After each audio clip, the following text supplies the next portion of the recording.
बिस्मिल्लाहिर्रहमानिर्रहीम। अस्सलाम वालेकुम। मेरी सिचुएशन एडीए 1 का जो अभी सितंबर 2020 में पेपर हुआ है उसमें question number 1B numerical question है जो इलास्टिसिटी डिमांड से आया है। अब इस क्वेश्चन को मैं आपको सॉल्व करके दे रही हूँ क्योंकि हो सकता है कि आपके पेपर में कोई न्यूमेरिकल क्वेश्चन आ जाए। तो इलास्टिसिटी डिमांड का 2018 में भी एक क्वेश्चन आया हुआ था न्यूमेरिकल, और इसके अलावा अभी तक आप लोगों के पेपर में मल्टीप्लायर का कोई न्यूमेरिकल क्वेश्चन नहीं आया, लेकिन एडीसी वालों यानी बीकॉम के टाइम पे पेपर में आता रहा है, तो उसकी भी एक दो प्रैक्टिस कर लीजिएगा। मेरे चैनल पर उसके वीडियोस मौजूद हैं मल्टीप्लायर के न्यूमेरिकल्स की। अब यहाँ पे हम क्वेश्चन पढ़ते हैं और पहले इसको समझते हैं। एट प्राइस ₹4, अगर प्राइस ₹4 थी तो डिमांड उसकी यूनिट 1 है।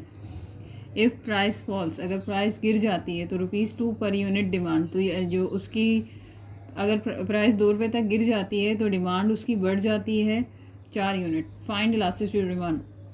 आपको इलास्टिसिटी डिमांड मालूम करनी है तो सबसे पहले जो असल कीमत होती है उसमें हम कहते हैं ओरिजिनल प्राइस, जो कि है P1 ₹4। Original quantity demanded Q1 1 unit है, और फिर प्राइस में चेंज आया है उसे हम कहेंगे P2 जो कि ₹2 पर यूनिट है, और प्राइस में चेंज की वजह से डिमांड में इंक्रीज़ हुआ है जो कि 4 यूनिट है। आपको मालूम करके देना है elasticity of demand. Elasticity of demand का फार्मूला होता है ये, elasticity demand equals to change in demand, इसको डेल क्यू भी पढ़ते हैं, और ओरिजिनल डिमांड यानी क्वांटिटी डिमांडेड फिर original price divide by change in price या डेल पी। अब इन दोनों की वैल्यू निकालनी है। ये कैसे आएगा कि डेल क्यू कैसे आएगा, अपने Q2 में से माइनस करना है Q1, यानी कि अगर हम देखें हमारी जो क्वांटिटी इंक्रीज़ हुई है वो है 4 और ओरिजिनल क्वांटिटी है 1, तो 4 में से 1 निकाला आ गया 3। फिर हमें P2 में से माइनस करना है P1। P2 हमारे पास 2 है और उसमें से माइनस करेंगे P1 जो कि हमारे पास है 4। तो यहाँ पे प्लस माइनस माइनस बड़ी वैल्यू के साथ माइनस का साइन है, तो यहाँ पे आंसर आया 4 में से 2 गया तो 2 और वैल्यू के साथ लग जाएगा माइनस। अब फॉर्मूले में वैल्यूज़ डालेंगे हम। इलास्टिसिटी डिमांड लिखा, डेल क्यू की वैल्यू आपके पास है 3, वो डाल दी हमने। ओरिजिनल जो क्वांटिटी डिमांड थी वो है 1, उसकी वैल्यू डाली हमने।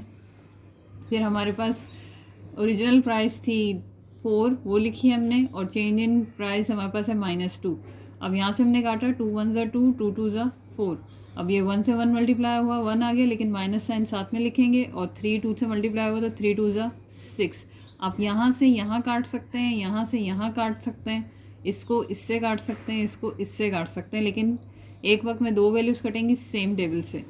ये नहीं हो सकता कि आप यूँ काट रहे हो, यूँ हमें मल्टीप्लाई करना। तो 3 2 ज़ा 6। अब ये डिनोमिनेटर में माइनस को नहीं रखते, माइनस शिफ्ट करेंगे हम ऊपर, तो हमारा आंसर इलास्टिसिटी डिमांड का आया है -6। तो ये न्यूमेरिकल इस तरह से सॉल्व हो जाएगा। उम्मीद है आपको समझ आया होगा, बहुत इजी न्यूमेरिकल था।